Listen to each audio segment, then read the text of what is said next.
asikidde obwakabaka bwa myaka 1000 ali ku nnono y'abajjajjaabe esimbye ku bantu be ali mu buufu bwa kabaka kintu bwe nove Pantagoniya. Akawuuwo. Leka kunnyonnyola bantu nti muzaata alina ekyapa okiteeke ne ku social media obwo bubeera bujega. Akawuuwo. Batteries bazifuna dda okuva Mengo. Bangi bayina ettaka bali ku ttaka lya kabaka nga ne liizi baziina. Wabula ekyo tebakijjaayo. Eno babagamba temugenda bo ku byapa kwe batudde era bali ku miganyulo.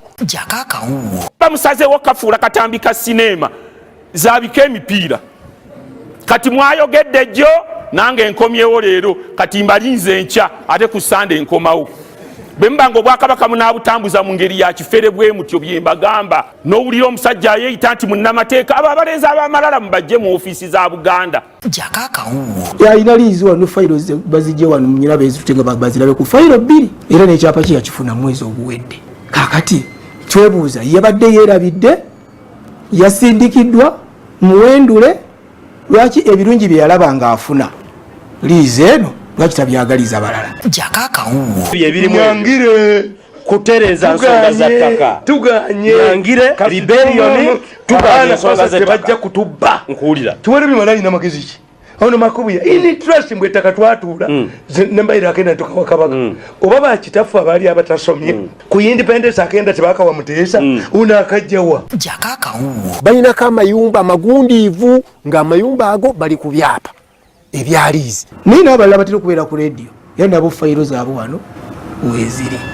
Akawuuwo. Kalera bw'omujego oyo muzaata n'ettamala ebirundi obadde oyagala njogere ku kyesimanyi. Nina ekyapa kyogerako nina ebyapa 34 ebyapa 32 byange nga muzaata ng'omuntu. Ebyo ebyapa ebibiri bye boogerako bye byali ebya taata wange ettaka eryali lya kitange lye twasikira ne baganda bange. Akawuuwo. Buli omu n'aba Buganda Land Board temukanyuga mayinja nyangire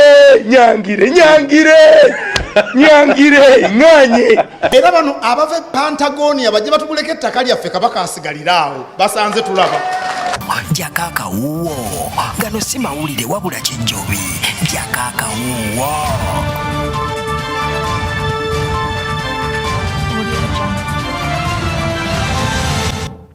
ABS TV Gyako Akawuuwo satu nate tubatikibemo okubanga tukusaka ensonga nga tebesitambudde ebitundu by'eggwanga ebyenjawulo sako n'ensi yonna okutwaliza ennaku z'omwezi mukaaga mwezi gwa kusatu 2019 Simaganda Farouk Sessaze muzzukulu Katongole sako ne Mwanyango Mase nate yaliwo ku nsonga y'okutaputa bannaffe abalina obuzibu ku nsonga ez'enjawulo katumala okulaba nate emitwe emikulu egikoze mu Liga Fagulu olunaku lwaleero tukomawo leero mu Gyako Akawuuwo. Ababaka abakyala bakukulumidde abaami abagaana abakyala okukola bagamba nti bano bazingamya enkulaakulana y'amaka gaabwe erisusse kubanga zempeyo n'abakyala simanyi sibalabako naye zempeyo abagamba nti n'abaana abajja ne babasiika cutex nga bali waka bayinza okubezza kati buyinza okuba nga olowooza mu kkubo gy'alagana nga nti abakyala bwe basoma oba bakula ennyo tebawuliza mu maka eyo nkadde nnyo ku mulembe ogwaffe tekyalina lumu infact ku mulembe kati oguliwo n'ogu leero mu Gyako Akawuuwo. ateeberezebwa okubeera omubbi wa bodaboda akubiddwa emigoba nti egibuuza okutumutta bagamba ono abadde agenda bbanga agenda mu bitundu ebirala.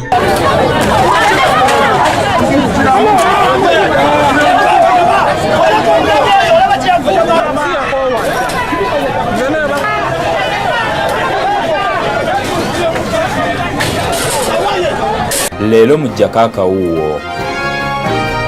Omukyala agoba ku ttaka omwamwiri yagula kukulumidde gavumenti okumuyamba agamba lajanidde abakulembeze bonna nga tebamufaako. Babagamba babaawulemu bakoze eki bagaana edikooti egamba katubaawule bagaana bali mu kufa kutemagana kusika muguwa ono bwasimba wano ekijanjalo n'asimba wano muwogo ono bwasi kufana kuwona gano n'amalala getuleese mu Gyako Akawuuwo. kubanga soogera sesaalabako naye ali mabega wabali ate abatalina ki ndagamba abantu ne bawanika bwe bayita abantu ekyalo bakituuze batereze tebakkiriza. Weewaawo byebyo ebimu ku bitukuleetedde amaliri gaffe Gyako ku ABS TV nzitamu okwaniriza ku mulungi atwekomiddeko. Tugenda kutandikirako naddala ku nsonga z'olunaku lw'abakyala olugenda okubeera ngenda ku mwezi 8 lwe lunaku olwokutaano omwezi guno gwennyini gwe tulimu. Minisita omubeezi avunaanyizibwa ku byemizannyo omunda mu ggwanga lyattu Uganda Charles Bakabulindi nate akinoganyiza nti abakyala guno omulembe gwabwe gwa kukola era n'asaba balabire naddala ku bakyala balina ebifo ebyenjawulo omunda mu ggwanga era mu mbeera y'emu n'abakyala abakiikirira abakyala mu Parliament y'eggwanga lyattu Uganda basabye abaami okulekanga abakyala babeerenga nabo bagenda maaso n'okukola emirimu gyabwe. Bano bagamba nti omwami w'atali nate omukyala asobola ogenda mu maaso n'okuba nga atakwasaganya ensonga z'awaka buli kimu kibeera nga ate kitambula tterere nga nnyindo ya nte n'olwekyo abakyala bandikoze akatulabe nate emboozi eyo. Gyako akawuuwo. Olukungaana luno lubalirwa mulundi gwa kusatu nga lutegekebwa ababaka aba Paalamenti abakyala abakiikirira abakozi n'ekigendererwa ekyokwongera okwogiwaza abakyala balemenga okwetuulako era babeere nga bayiiya basobole okuvuganya mu katale k'emirimu.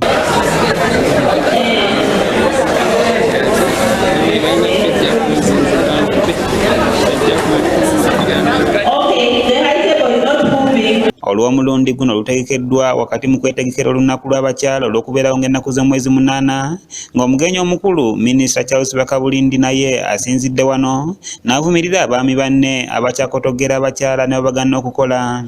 Ninga nti abakyala bwe basoma oba bakula ennyo tebawuliza mu maka eyo nkadde nnyo ku mulembe ogwaffe tekyalina lumu. In fact ku mulembe kati oguliwo n'ogujja omukyala atakola atali innovative atayiiya ate omwami tamwagala. Kati omwami bw'olirwala ate bw'olitambulako awaka wasigale nga wali paralyzed. Minisita agamba nti kati ensi weetuuse omukyala alina okuba nga muyiiya nnyo kubanga n'abaami b'omulembe guno tebakyayagala abakyala batula butuuzi. N'okukola ekintu ekiyinza okubabeezaawo ng'abakyala tebava mu kusona kikubanga ensi ekyuse. Ensi kati weeru omukyala alina okuba nga naye asobola okuyiiyayo ekintu. Tebakyali mukyala asobola kubeerawo ng'adipendinga ku mwami yekka n'abanga n'amugulira buli kimu n'ekyewa. Agnes Kunihira omubaka akiikirira abakozi mu Paalamenti asinzidde wano n'atunyonnyola ku nnongoosereza ze baagala okuleeta mu Paalamenti naddala ku mateeka gafuga abakozi naddala abakyala kubanga basoose okutulugunyizibwa ku mirimu. Tono nnyo bakyala abasinga bakola mu bitongole bino kampani zemu zonna ezizeewo tebalina protection jakuwa ekitongole nga abavasetize n'amangu waliwo ekitongole kyemulabaawo ekikola Mpigi bakiyita batudali waliwo abawala abasuka mu 12 bacasuals kitegeeza ne bw'ozaala tokkirizibwa kudda ku mulimu. Margaret Namubiru ng'ono naye mubaka akiikirira abakozi asabye abaami okukomya ebbuba eringi eribatuusa okugaana abakyala okukola ekintu ekizingamya enkulaakulana y'amaka gaabwe. Erisusse kubanga nze mpulirayo n'abakyala simanyi sibalabako naye nze mpulira bagamba nti n'abaana abajja ne babasiika kyuta ekisinga bali waka bayinza okubezza kati bw'oyinza okuba nga olowooza mu kkubo gy'alaga naye nga ne mu nnyumba kisobola okubeerawo w'oli kale ezo kibakulabira na kumpi watya nga toliiwo ng'oli mu kkomera naye nga baleka abaana kuba ekkomera buli omu aliyingira.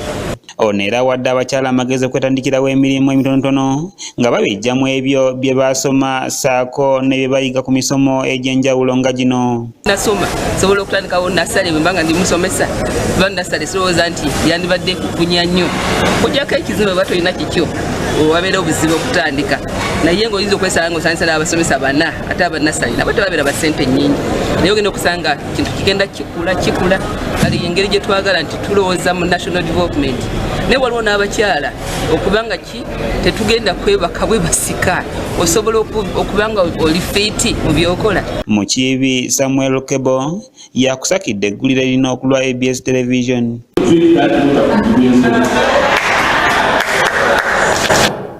Weewaawo kulika yate Mukiibi Samuel Kebo n'emboozi ku nsonga y'abakyala nnaku z'omwezi 8 emikolo nate bwe gigenda okuba nga ate gitojera bitundu by'eggwanga ebyenjawulo. Tugendagenda kwali mu disitulikiti y'e Mpigi mu muluka ogumanyiddwa nga Bumonzi. Omukyala amanyiddwa nga nate Nannoni Swaiba omutima gumu okubira mutwe ng'eyabulirwa olugambo. Kino kivudde ku ttaka ly'amazeeko okuviira ddala mu mwaka gwa 1991 okutuusa olunaku olwaleero gy'emyaka egiri ekumpi 38 kakati n'olwabaziba mugambye nti va ku ttaka okukoliswawo wano wasinzidde nakubira gavumenti yakuno omulango ogutakungula bave muzirinda bwolwange tawa musibe emmere ayambibweko ku nsonga ez'enjawulo naddala eri abantu ab'enjawulo abaagala okuba nga tebamugobaganyiza ku ttaka kw'amazzi emyaka n'ebisiibo nkatulabe emboozi eyo. Gyako akawuuwo. Kakati eddakiika y'emu kino bakitunze tukayanira kino kiriko ebiwandiiko tukayanya emyaka 8 bambuuza bukyampa abannafuna ki. Swaiba Nanono ng'ono mutuuze ku kyalo Buza Bugayi mu muluka gw'e Bumonzi mu tawuni kanso y'e Mpigi yakukulumidde ab'obuyinza okwanguwa okuyingira mu nkayana eziri ku kibanja kwamaze emyaka n'ebisiibo kyokka nti bannakigwanyizi bagala kutwala mu lukujjukujju. Njagala obwenkanya ku kibanja kyange kubanga ekibanja kyange yakinambuza taata wa mmeeya yakitulabira era ne ku ndagaano kwali era nakigule wadde bakigula n'okukyalo gwe tuyakigulako waali naye nsaba obwenkanya amazima gabe mazima kibanja kyange kinzirire naye tulwanagana n'abantu abatakigula ab'amaanyi be bakizira zowebiwandiika ate nze gebalitomu nsaba obwenkanya mu gavumenti eno.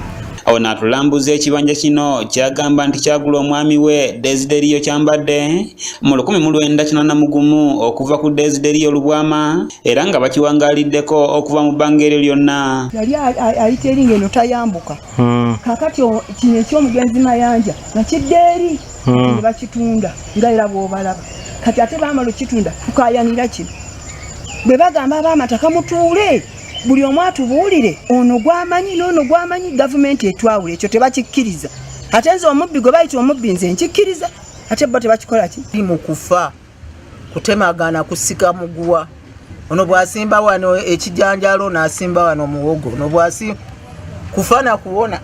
Ono tulombojjedde ebbanga lyamaze nga yeetabula mu bakulembeze abatali bamu wamu n'ab'obuyinza naye nga tayambibwa. Ebitongole emiziruka bangende wa kyamani ne siyambibwa nadduka enneekubira omulanga mmeeya n'amuwandiikira eyo n'agikasuka ebbaluwa ya mmeeya nti teyamuddamu akabi kanene abantu bajja kutemagana nziramu luvannyuma tannassuuka nnaku 3 baluwa yagikasuka eyo nadduka enneeyongerayo nengende wa RPC namuwandiikira namugamba kyamani mutereze zino ensonga naye oyagaana netugende wa RDC n'agamba buli omu gw'oli ku mayiro ya 7.5 nti ye gw'oli ku mayiro yako nti 7.3.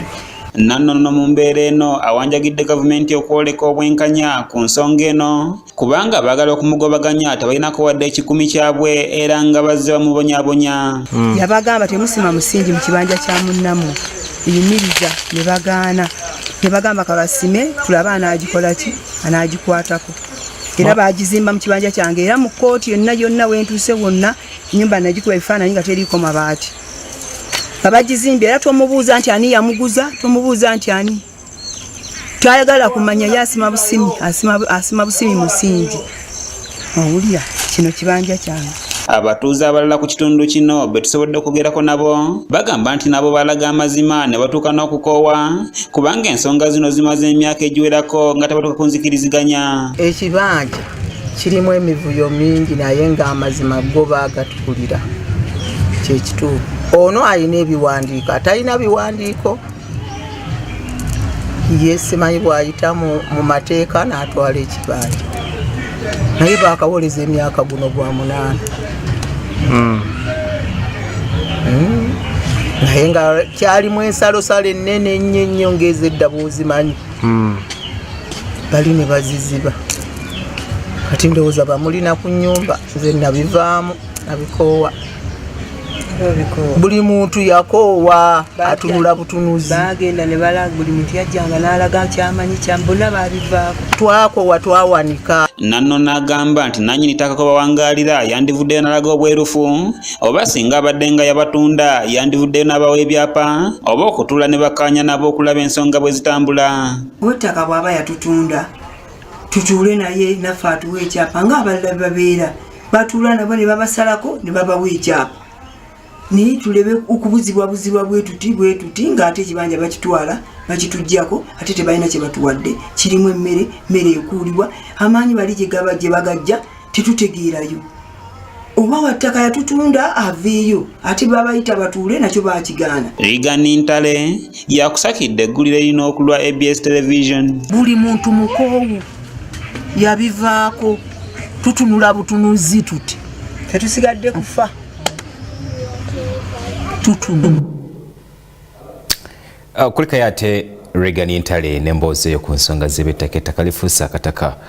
Ndowooza abakulembeze n'akakiiko ka Catherine Mamugemeyire ndowooza kajja kutuukayo ku nsonga ezo oboolyawo abayi banasobola okuba nga tebafuna kubwenkanya mu mbeera emu oba endala. Kati nno ebintu nga tubigyeko ezikwata empaawo Supreme Mufti w'eggwanga lyattu Uganda Sheikh Suleiman Kasule Ndirangwa nate alaze obutali mativu n'enyamira eri abantu ab'enjawulo abeefudde bannakigwanyizi naddala mu kubba emmaali y'abo abantu abasaze ogenda okuba nga bagendako ku nnyumba ya Allah okola hijja ate ne badda ku nsimbi zaabwe ne bazibba. Atakumyawo asabye abasiraamu okwegatta babeere nga tebabeera lumu kitole okusobola okutwala nate eddiini y'obusiraamu mu maaso anti agali awamu ge galumenyema.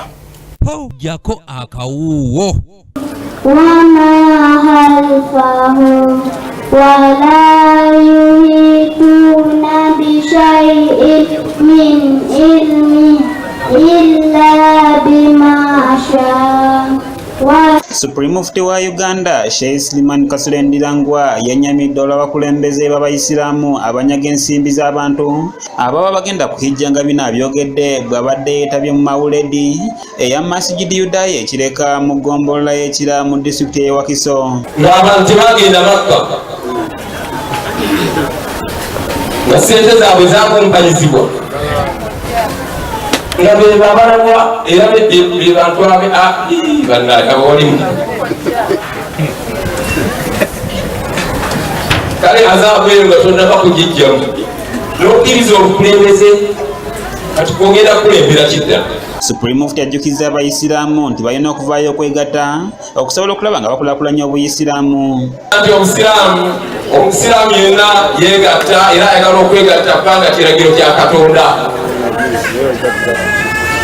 Okwegatta kiragiro ky'ani era bw'olaba omusiraamu nga tayagala kwegatta mwomanya nti omusiraamu tannagumanya naye kwegattira ku mazima nga bakumpanya emaali y'omusiraamu abagitwala bakyaliwo era bakyatambula n'ekyo twegattire kuki.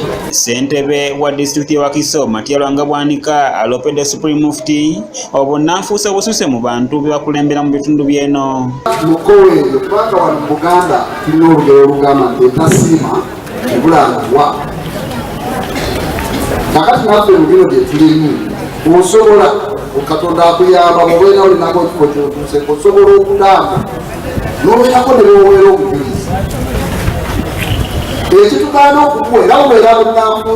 Ye ssentebe wa bannakyewa mu ggwanga Haji Badruddin Sagala asabye abakulembeze okuweereza amadini gano kyenkanyi nga tebasosoddeemu. Eddiini mutambuye ensi yaffe ekulaakulane era tuli bantu ba mu nsi muno ate mu abakulembeze be tulonda twagala kutuweereze nga tetusosodde. Era wano nga mbaliza ebigambo byange nsaba n'abakulembeze abawakulu ofisi esembayo eyamukamu waffe pulezidenti tukusaba bw'aba akulembera ensi amadiini gonna agakulembere emekanyi. Sheikh Yasin Kulumba naye asinzidde mu kusomesa ku mukolo guno ne yennyamira olw'abawalimu okuva ku mazima olw'ebintu ebitaliimu nsa. Bali baanyiza ku mazima bintu bya Busiraamu era Sheikh w'ekibuga ogenda okwewulinga naye byakozeeyo oluusi ajaza amaanyiza bahujjaji bwamala okulyaza amaanyi bahujjaji n'ababbako ensimbi zaabwe bonna n'atandika okwekweka nga ku mukolo ajjawo dakiika 2 mumpe dakiika 2 nziruke nkoleki naye oluvannyuma lw'ebyo ogenda okuwulira abagambadde Sheikh w'ekiwuli olwaleero banooze ngenze kudda eno. Ssentebe w'omuzikiti guno Haji Nomani Kabogoza Semwanga ategeezezza Supreme Mufti ng'Abayisiraamu b'omu kitundu kino bwe bazimbye essomero. Essomero wano lyolaba tuzimba ebyo lyakuluda tuliwakuna tukuŋŋaana byemu n'aleero ne kajja nako aleeta entono nnyo aleeta 12 netusalira abafu baffe netukuba ettaali kaswagiri nezivuga. Omukolo guno gwetabiddwako Pulezidenti Jeno wa Jema, Ssaabalangire yawummula bannabyabufuzi wamu n'abantu abalala bangi. Kanyike Kevin yakusakidde eggulire lino okulwa ABS Television.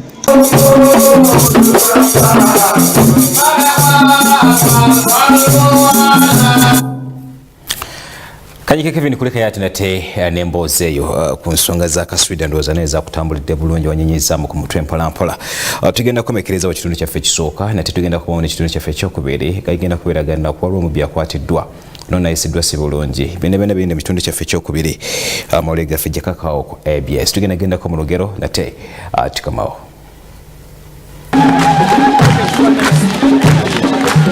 Luno lwe lugero lwaffe olwaleero.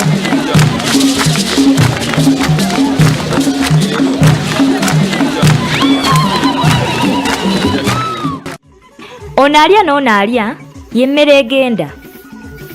Nibe nunga baludde. Bakyafumba bya misana ffe tulina byakola naffe tulina ebyemisana byaffe bitulina. Balowooza mmwe temulina keera mu bibiina ku.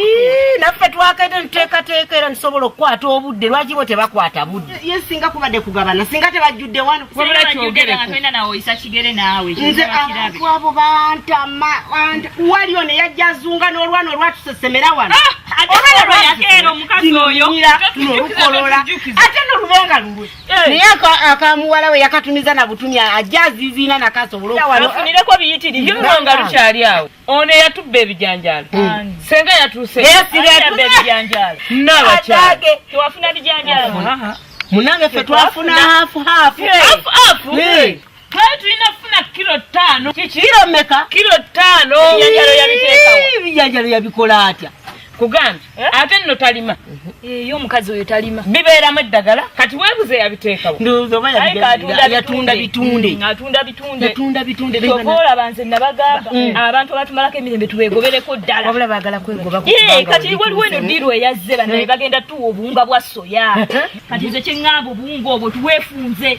Tubwegabanye oba gweofunako kilo 3 oba 2 nange nfuneko zenfuna n'ab'eŋŋanda zaffe tubaweeko tulireko ebbanga. Wabula kyogereko kituufu.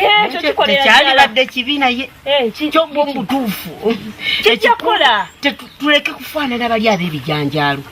Nze ŋŋamba twawukane kubo tube n'omutima omuzadde tugende enju ku nju bannange kigireyo ekintu baleme kutujja mu bwesige tuleme kusiriwala nabali batusiriwaza ojja kulaba nti ate ne gavumenti etuwa obwesige. Bannange ono alya n'oli alya yemmere egenda mwe temukiraba. Ono alya n'ono alya yemmere egenda.